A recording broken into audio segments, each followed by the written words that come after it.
Welcome to my mess. Happy to share it with you. Yeah, it's pretty messy. This is my workbench in my shop.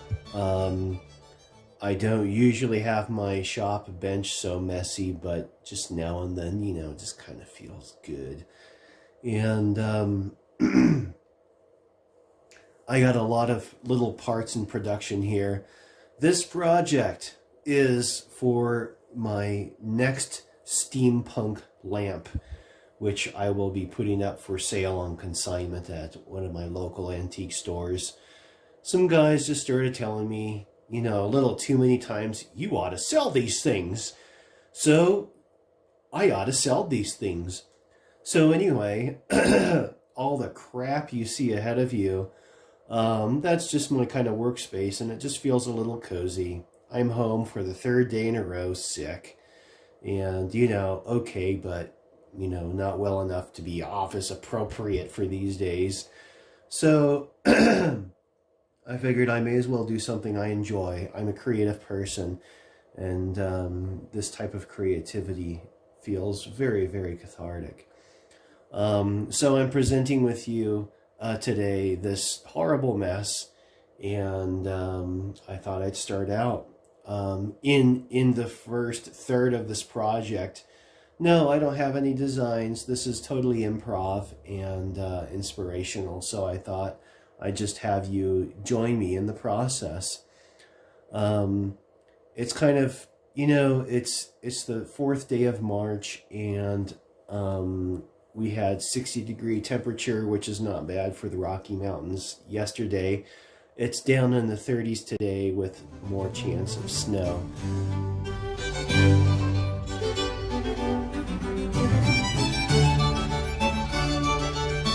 So what the hell am I doing? Okay, let me just kind of get you up to speed, okay? So the way these lamps, the purpose of these things are to make them look like serious electronic equipment that is meant for serious electronic, or sorry, vintage electrical equipment that is meant for serious electrical applications. They're supposed to have a visceral look that looks serious. So the basic frame is there's a base, which the cord goes to and the electronic components are inside. The front will usually have some sort of interface, whether it's just a plain switch, a knob, dial, whatever. And then the top is going to have usually 2 components. This is going to have 1.5 really. The top part is going to be the lamp. Now, usually I have a second source, voltage source, that will be applied towards LEDs and something that kind of presents more of a vacuum tube effect, which you've seen in my last video. This is just going to be a lamp. The rest are just going to be visceral. So this is a base. This is a $15, I should turn this light on. This is a $15 junction box. I have already installed in here a dimmer switch. Yeah, the light in here is fantastic. And this is actually going to be a gauge dial I'm going to be placing in here. A panel, probably a white panel with lines, and then your numbers here. That is going to be indicated with this, which I've built, and that's going to go on here, and then it's a dimmer switch and will be controlled thus way. Now I got to figure out, hopefully, oh my gosh, my max voltage isn't going to be up there, but we'll figure it out. So this is just the normal plate. I had styrene plastic plate put in there and then flattened with cardboard to get these screw heads a flush place so that I can then apply the dial.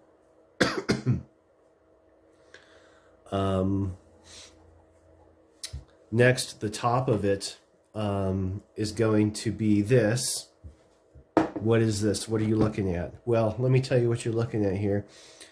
So this looks like an actual receptacle for some sort of electronic device, but it is not. This is the lower half of a cap that comes from a detergent bottle. It's actually somewhat threaded. I have cut a hole big enough in there that will properly be able to receive the light socket, which will go in there. Now this actually, before I even get there, this socket, great, now I broke it. I'm just kidding. Oh, for the love of God. So this is something you would usually see in your electronics store. This is actually electrical conduit. I took a regular bulb, a regular socket with a rubber sealing here, hot glued it in there, and then it will be held in here. There are holes along the inside in here that will have some brass wire, which will hold some more of the visceral electrical equipment. I have hot glue strands and kitty hair, so that will be in here. Now this just happens to be threaded in such a way that is perfect to receive the top of the piece, which is going to be the glass globe. And so this entire piece will be held in here. It's going to appear like, well, let me show you. I won't take this out yet. This is an ornamental bulb. This is an LED bulb. It's literally like a 4-watt bulb, but it will emit about 25 watts of light. This particular LED bulb is specialized in the sense that the glass is fogged. It presents the type of appearance that you find kind of silvered. It looks tinted like sunglasses. The type of effect that you find on the outside on a getter, on a vacuum tube, so it has a very electrically, purposefully looking look. And around the outside of this socket, in between the socket and the piece that holds the globe, will be some projections of brass wire holding some windings of copper wire. Now these are coiled and compressed. They will be stretched out to look something like a filament that would be appropriate to see inside of a giant freaking electrical thing. So you can kind of see that this is something like a prop, just very neat looking. So that's what we're working on right now. We're going to move on to the next step and to get these filament props prepared and installed. So this brass wire is part of one of 4 filament diodes that will be in there. This, I might actually try to compress this just a little bit more into a smaller space, but there's going to be 4 of these. There's 8 holes in here.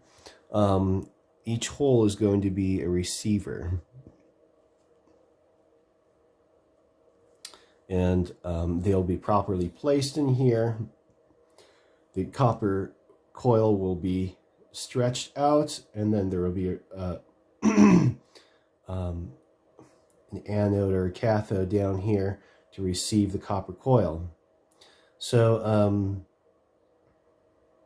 actually I think I might change this because it takes a little bit of space. It might be kind of too crowded to have 4 of those of that width in here like that.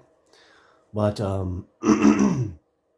They can only be about 3.5 inches tall because you still need about an inch of the tip of the light bulb to screw in and screw out.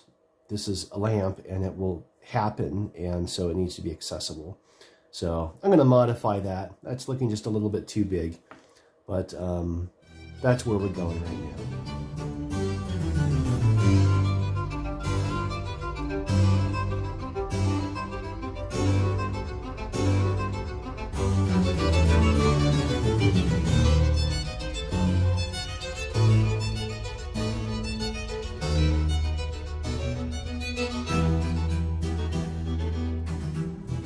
Right, so we have the filament holders in. So if I may explain a bit, there is, now these are non-functioning, these are placibic, these are props. You know, these are not going to actually be operational, but technically, so to say. The parts are the anode, which raises up with a hook here, connects to a cathode here, and I'll be using copper coils to connect in there. And there's 4 of them in here. And the next step now is to properly measure and install the filament of the device. So I have, as previously shown, the anode and cathode in place, and I have the copper coils. These are basically pull springs, but when they're expanded, they do kind of look like filaments. So what I'm going to do, if I can do this on camera, is I will place the first one on the hanger here, and then try to then hook up the bottom part. And that did not work. Let's try that again. Let's try it the other way, see if that might fit on there. Actually, let's try to maybe push closed that first coil.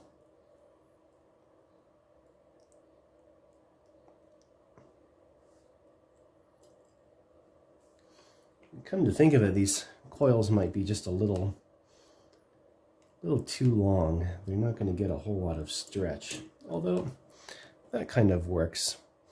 You know, I might actually take this part and bend it up a little bit so it'll stretch it out more. And let's see if I can do that.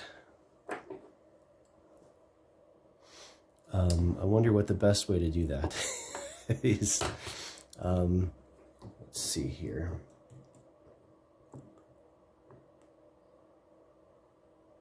There we go. That looks a little better. That does have a pull to it. I might try to bend that over a little bit more. Again, these are not functional, so it's actually not a bad thing that I'm pulling these. I might actually try to pull them a little bit more before I put them on, so that they don't pull these out of alignment. But anyway, that's kind of how it's going to be. I'm going to straighten that out a little bit, and we'll continue on. So here is the completed filaments for this device. There's the base of it, again, a panel, meter panel of my own design will go there. This base will be painted black to match the color and finish. It's going to have that kind of vintage black baked light type of look to it. So these are the anodes, cathodes, and the filaments of spooled copper wire, which I simply wound ever so perfectly on a bolt connected to the chuck of a drill. And I think I'll put the bulb in it just to kind of give you an idea what it looks like. And Let's see here. I'm going to use a tissue because I don't want to get my greasy fingers on the bulb itself.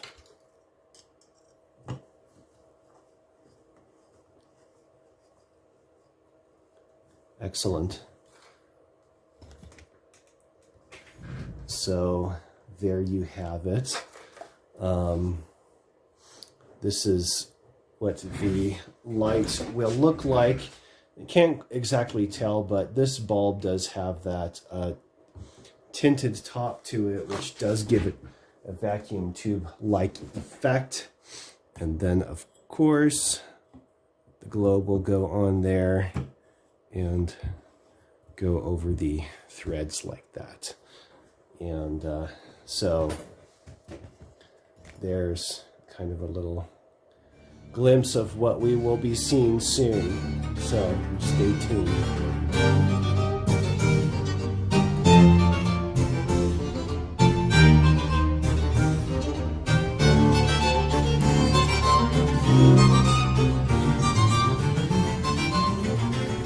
So, as always, things don't work out.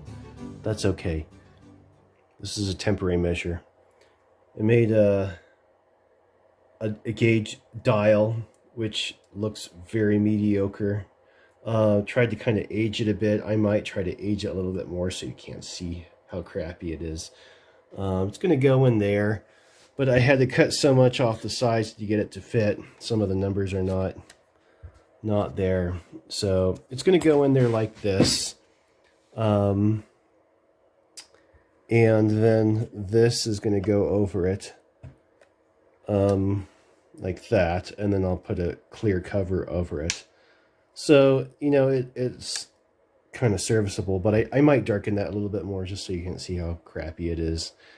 To be continued. All right, so decided before I finish the meter, let's just make sure this thing works first, because the adjustment is going to be encapsulated in the meter, and I don't want to have to take the meter off to fix something in the wiring. So so basically what we have here is we have our power plug. The thinner part is the hot.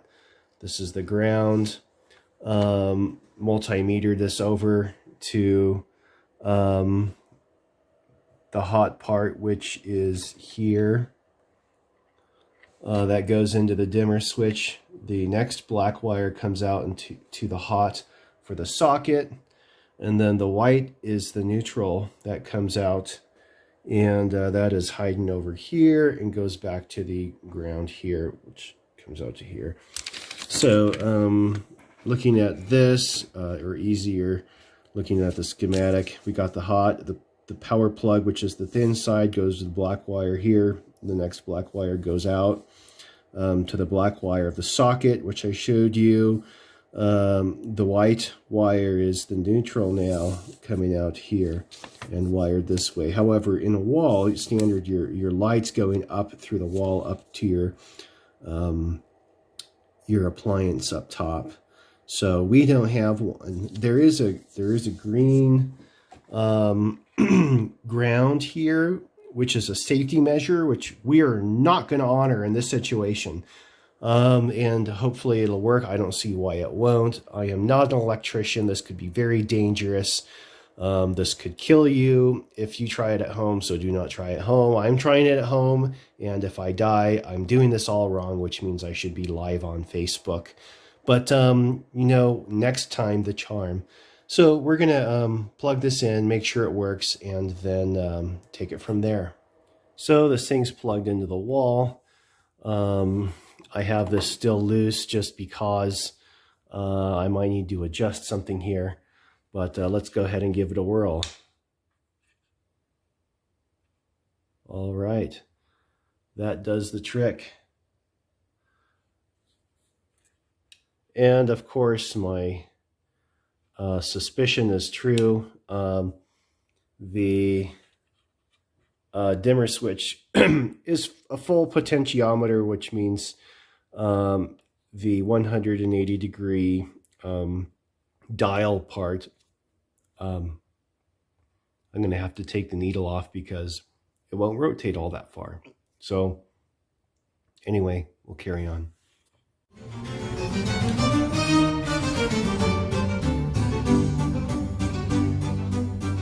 All right, so we got this thing assembled. The power up was successful. Looking kind of shabby here, little shabby there. We got some edges where the paint didn't hit. So I think what I'm going to do is I'm going to give this another once over with my paint and lacquer.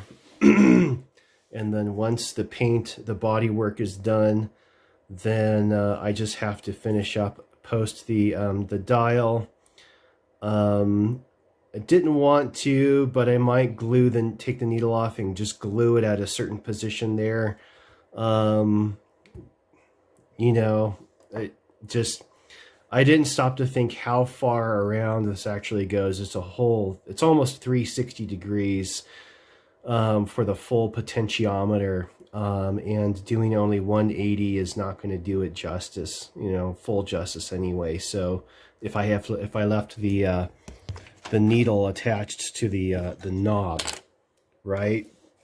So I'm just going to have to put the needle at some place there and leave it, and then the knob will be able to do the full 360 for the dimmer capabilities. So I'll be back in a sec.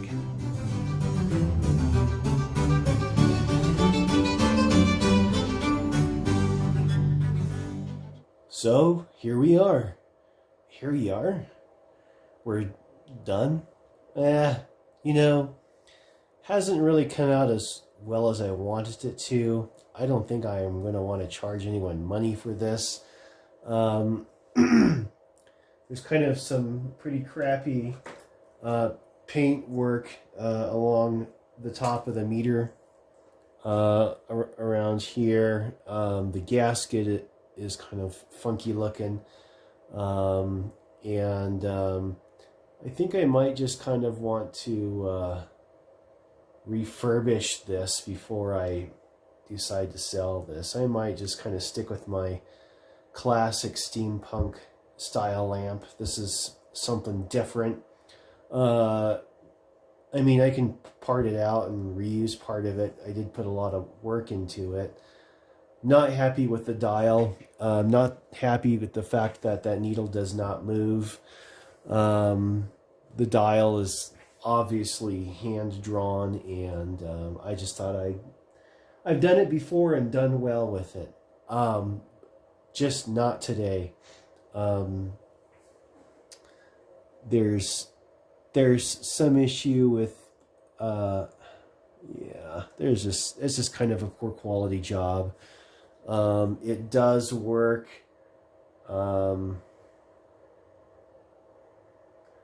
Let's see if we can get this back into frame here. It is a nice toy. It works nice. And it does put out some light. It's a 25-watt bulb. It's cool. So it'll just kind of, I put money into this. I thought I'd get back, and I'm not going to get it back, and I'm kind of disappointed. So I don't know. I might actually just assemble it and turn it into something else, or I might just actually go ahead and I have another cigar box base I might just use and install it onto there and forget the whole makeshift dial thing. That's just a little too hard to kind of, to do. So anyway, there's Steampunk Lamp number whatever, but not too happy with it, and it's going to be repurposed. We'll try again next time. Thanks for watching.